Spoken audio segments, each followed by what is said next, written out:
رحمت للعالمین ہو کر، پناہ بے کساں بن کر، شفیع المذنبی ہو کر، اور خرد کیا کر سکے گی ان کی رفعتوں کا اندازہ، خلق بھی رہ کے آج ان کے لیے فرش زمین ہو کر۔ سیدی وقار معزز سامعین، مہمانان گرامی اور سازہ کرام، السلام علیکم ورحمۃ اللہ وبرکاتہ۔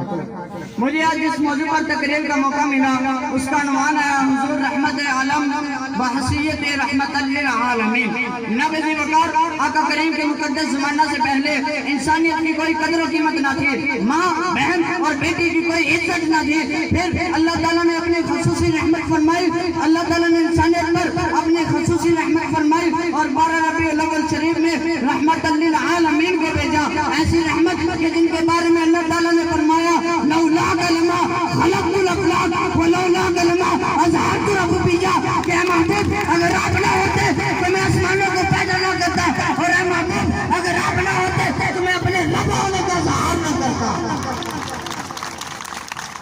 جناب آقا کریم کے مقدس زمانہ سے پہلے انسانیت کی کوئی قدر و قیمت نہ تھی، لیکن جب رحمت للعالمین آئے تو ایسی رحمت کی ہوا چلائی کہ جو قاتل تھے وہ عادل بن گئے، جو قاتل تھے وہ عادل بن گئے، جو لازم تھے وہ راہبر بن گئے، خود نہ تھے جو راہبر اوروں کے رہبر بن گئے، خود نہ تھے جو راہبر اوروں کے رہبر بن گئے۔ کیا نظر تھی جس نے مردوں کو مسیحا کر دیا۔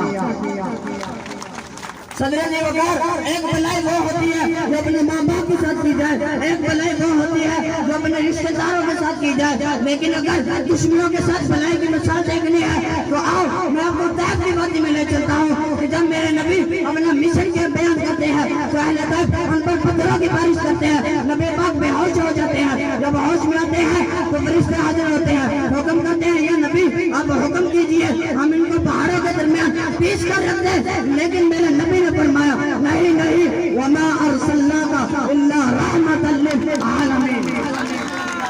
کہ میں تمام جہانوں کے لیے رحمت بنا کر بھیجا گیا۔ وہ رحمت جن کے بارے میں قرآن پاک کہتا ہے آپ کا آپ والضحیٰ آپ واللیل آپ مزمل آپ مدثر آپ طاعہ آپ مدثر،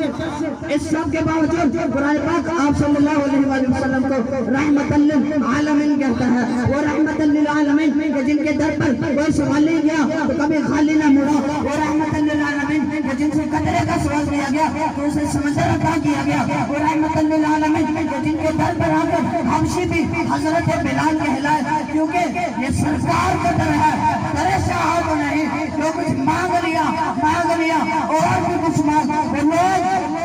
وہ لوگ جو کہتے ہیں کہ کرم ان کا ہے محبوب، ان لوگوں کی باتوں پہ نہ جا اور بھی کچھ مانگ، وہ دے سکتے ہیں کیا کچھ کہ کچھ دے نہیں سکتے، اس بات پہ نہ جا، ہوش میں آ اور بھی کچھ مانگ۔ جوڑی ہی میری تنگ تھی کیا کچھ مانگتا ان سے، وہ تو کہتے رہے مانگ مرا اور بھی مانگ۔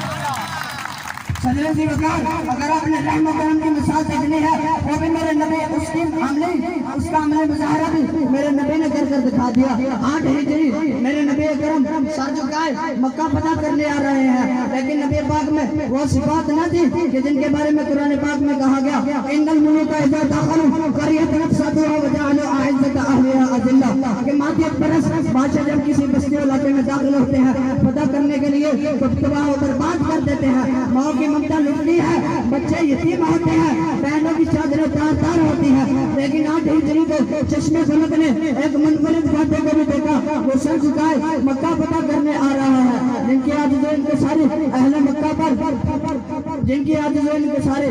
مکہ پر رحم و کرم کی بارش کر دیتی ہے۔ کعبے کے صحن میں تمام مجرم سر جھکائے کھڑے ہیں، وہ مجرم جنہوں نے نبی پاک کے لیے قدم قدم پر کانٹے بچھائے، وہ مجرم جنہوں نے حضرت سمیہ کے 2 ٹکڑے کیے، وہ مجرم جنہوں نے حضرت بلال حبشہ پر ظلم کی کوئی حد نہ چھوڑی، اس سب کے باوجود میرے نبی نے فرمایا لا تسلیم علیکم اليوم، جاؤ آج کے دن کسی پر کوئی الزام نہیں، کیونکہ میرے نبی اپنوں کے لیے غیروں کے لیے دشمنوں کے لیے ہر کسی کے لیے ایک عظیم رحمت بن کر آئے۔ محبت کے یوں جس نے دریا بہائے،